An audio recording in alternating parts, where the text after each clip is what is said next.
Bem, primeiro eu vou responder aqui o Luiz Felipe. Luiz Felipe, essa questão do Detran, né, Luiz Felipe? Eu acho que o deputado Wellington colocou muito bem. É um órgão extremamente necessário para disciplinar o trânsito. O que precisa resolver é como funcionar. Por exemplo, ele deve ser repressivo ou ele deve ser preventivo? Ou pode coexistir essas duas, né, situações? Primeiro, educativo. Quem está falando é o Luizão, que é agente do Detran, aposentado. Quer dizer, é isso que foi ensinado lá na origem. E era assim que funcionava na época do Luizão. Depois disso, parou, né? Mas, infelizmente, essa deturpação da função, ela se consolidou no atual governo. E eu vou lhe dar um exemplo. Com muita boa vontade, o deputado Bueno, lá do PPS do Paraná, apresentou uma lei que ficou conhecida, um projeto de lei que ficou conhecido como a Lei dos Faróis. O que ele queria? Ele queria dar segurança no trânsito, principalmente na área rural, ou seja, propôs que na área rural a gente circulasse com os faróis acesos. Esse governo que está aí fez o seguinte: querendo arrecadar, ele aproveitou que o plano original de Brasília permitia que a cidade fosse cortada por rodovias, né, no caso dos eixos, né, do eixo, e algumas outras, aproveitou isso, deturpou o sentido e começou a arrecadar de quem não ligasse o farol. Eu vou lhe dizer uma coisa, com a maior certeza do mundo, essa lei ela não é para a área urbana, principalmente no grande centro. E a maior certeza que eu posso ter de que isso está errado é que domingo passado, eu tenho uma mãe que vai almoçar comigo todo domingo, sabe? Eu vou buscá-la na casa dela, lá na Asa Norte, e levo lá para casa, né? Lá nos condomínios, né? E aí você veja a intervenção dela. Ela tem 84 anos de idade, né? Aí ela está olhando, daqui a pouco, do nada, ela virou para mim e disse assim: ô, meu filho, por que esse povo está andando com esse farol aceso se é de dia? Quer dizer, uma coisa óbvia, não faz sentido, entendeu? Mas a sanha arrecadadora... Pois não, filho?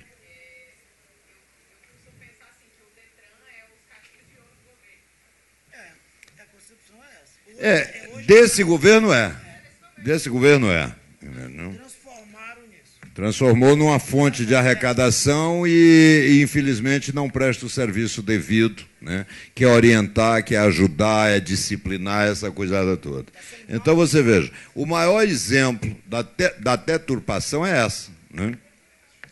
Com relação à questão da Bolsa Estágio, o deputado Wellington discorreu muito bem, né?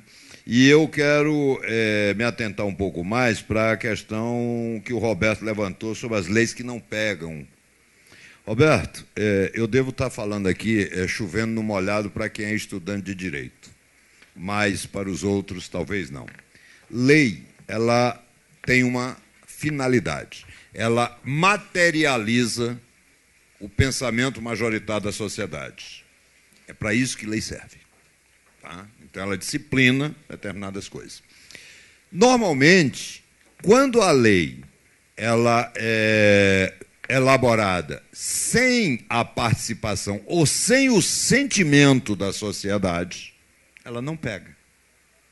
Ou seja, ela pode até vigorar por causa da sua força impositiva inerente à condição de lei, tá certo? Mas, na verdade, a lei ela deve ser absorvida, compreendida pela sociedade e seguida porque é o pensamento da sociedade. E aí eu vou dar um exemplo muito claro, me perdoem de eu estar voltando ao tema.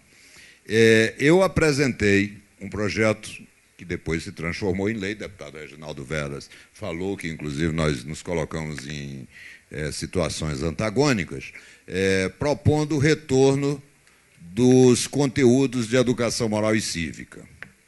Tivemos a oposição dentro da Câmara, tanto que a CCJ rejeitou, mas nós levamos para o plenário, e lá no plenário, com a ajuda de diversos outros parlamentares, né, uma representação muito mais ampla, né, porque o plenário é a representação ampla, nós conseguimos aprovar.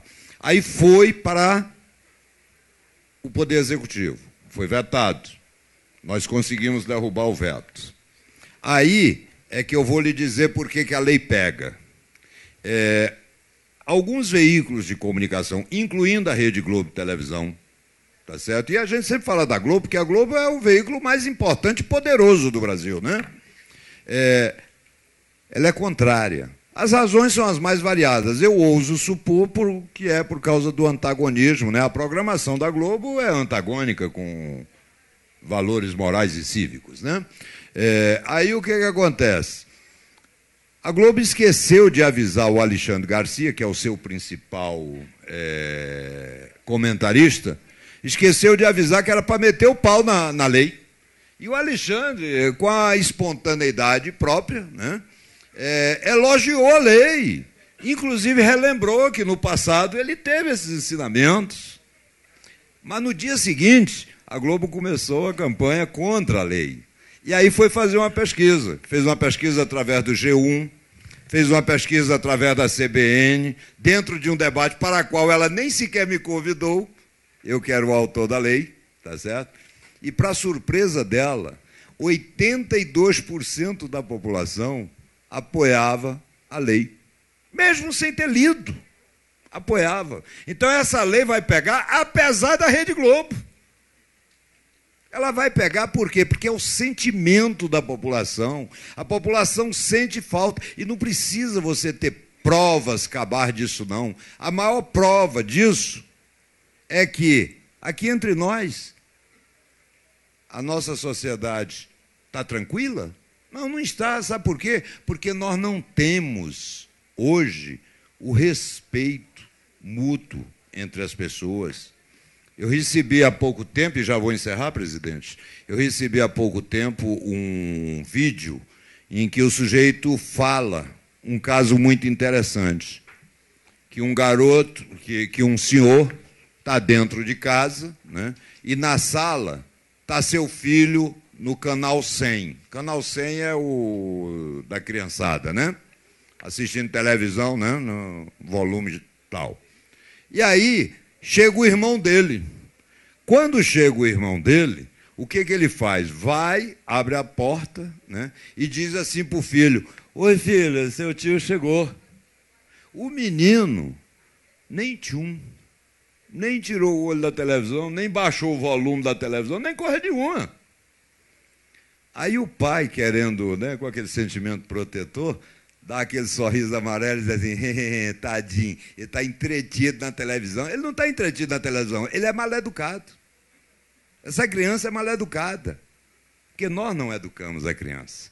Porque, na verdade, manda a regra, né, a boa regra, que você, no mínimo, cumprimente as pessoas que adentram o recinto. E se é seu tio, mais ainda.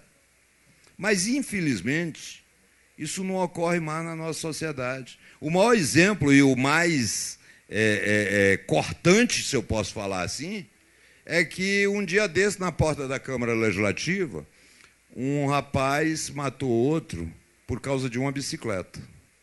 Vocês tiveram conhecimento desse caso, né? E aí, quando ele foi ouvido em juízo, por que você matou? Ele não mostrou nenhum traço de arrependimento. Ele não mostrou nenhum tipo de emoção. Ele simplesmente disse: eu queria a bicicleta. Quer dizer, aquela bicicleta vale mais do que a vida de alguém. As pessoas não respeitam. E onde é que você aprende a respeitar? É dentro de casa primeiro, e a escola pode ajudar, transmitindo determinados valores, inclusive o valor à vida, que as pessoas têm que ter, têm que respeitar. Eu, quando estudava, professor não era tio, não. Professor era professor. E a gente respeitava. Hoje você vê aluno batendo em professor, às vezes até matando o professor. Isso aí é porque faltam valores. A gente, quando fala em moral e cívica, Aí vem, né, aquele discurso falacioso, negócio de regime militar. Tem nada a ver, mas tem uma coisa que é admirável no militar. É o sentimento de patriotismo, de pertencimento à sua terra. E o militar não é patriota, não foi no golpe de 64. Ele é patriota desde a época do Império, que eu ouço histórias do militar que entrega a sua vida para defender a sua pátria. Agora, nós não temos mais esse sentimento. Nós nem sabemos que temos 4 símbolos nacionais. Nós não sabemos por que a ordem e progresso está lá no meio da nossa bandeira. E nós, que todo dia estamos em solenidade na Câmara Legislativa, em que é tocado o hino nacional, nós podemos perceber que as pessoas não conhecem o hino nacional do seu país. E isso aí, pessoal, é algo que tira realmente o sentimento de pertencimento. Qual é o resultado concreto disso? O resultado concreto é que todo mundo quer ir morar em Miami, mas nem todo mundo consegue ir morar em Miami. Então, pois é, isso está no hino, mas como as pessoas não sabem o hino, então elas não sabem disso. Mas é verdade. Ontem, e aí eu acho que foi o deputado Elton que lembrou, foi o deputado Chico, ontem nós perdemos, este país perdeu, um dos maiores criminalistas que esse país já teve, chamado José Gerardo Grossi, que eu tive o privilégio de conviver. O Grossi ultrapassou a advocacia. O Grossi defendia a liberdade, tanto que os clientes dele iam da esquerda à direita. Não interessava viés ideológico. E até mesmo em homenagem àqueles que já lutaram por esse país, nós devemos lutar, até para honrá-los. Porque, afinal de contas, eu hoje, apesar de não parecer, mas eu tenho 60 anos de idade. Eu sei que todo mundo aqui imaginou que eu tivesse menos, né? Mas já estou com isso. Então, esse país que a gente está lutando, essa coragem quase kamikaze de chegar aqui e dizer que a Globo é um dos maiores cânceres que vitimam este país, porque isso é uma coisa kamikaze, né? É uma briga inglória. Mas é porque nós estamos lutando, é por uma ideia, é por uma sociedade futura que seja melhor do que esta que está aqui. É por você, não é mais por mim. Porque eu daqui a, sei lá, uns 40 anos vou embora. Né? Mais ou menos. Ué, o Temer prometeu que com 140, né, ainda dá para correr atrás. Né? Então, pessoal, veja bem, nós temos que lutar por isso. É para que essa geração possa fazer alguma coisa. Essa besteirada de alguns dizer, eu não gosto de política, parecendo menino buchão, política, quando não existe, é ditadura. O poder legislativo, e olha que eu posso dizer isso com muita tranquilidade, porque eu militava muito na área judicial, eu sou advogado da União aposentado, eu já estive também no Executivo como secretário de Estado. Eu posso lhe dizer, o poder legislativo, ele, assim como os outros, mas ele de forma preponderante, ele é essencial para o Estado Democrático de Direito, que está sendo, hoje, atacado, está sob um ataque permanente, e você demonizar a política é você lutar por uma ditadura. E isso, olha, pessoal, só luta por isso quem não viveu isso. E eu vivi.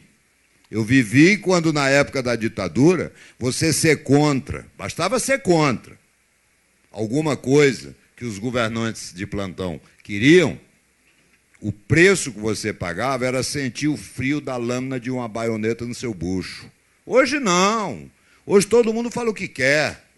Hoje é fácil ser oposição. Eu queria ver, ser oposição, como nós fizemos em 1985, e aqui em Brasília ficou conhecido como badernaço, você ter general montado num cavalo, com um chicote na mão, batendo nas costas daqueles que queriam um Brasil melhor. Antigamente era mais difícil. Então, é o caso da gente refletir. Veja bem, é claro que aqui vem toda uma carga, né? Eu falo alto porque eu sou meio moco, né? Então eu tenho que... Né? Mas não vai aqui nenhum sentimento, não. O sentimento é a indignação nossa, ela vale para que a gente possa lutar e encorajar alguns a também lutar por uma situação melhor, que é para vocês, que não é para nós. Obrigado, presidente. Aqui, obrigado.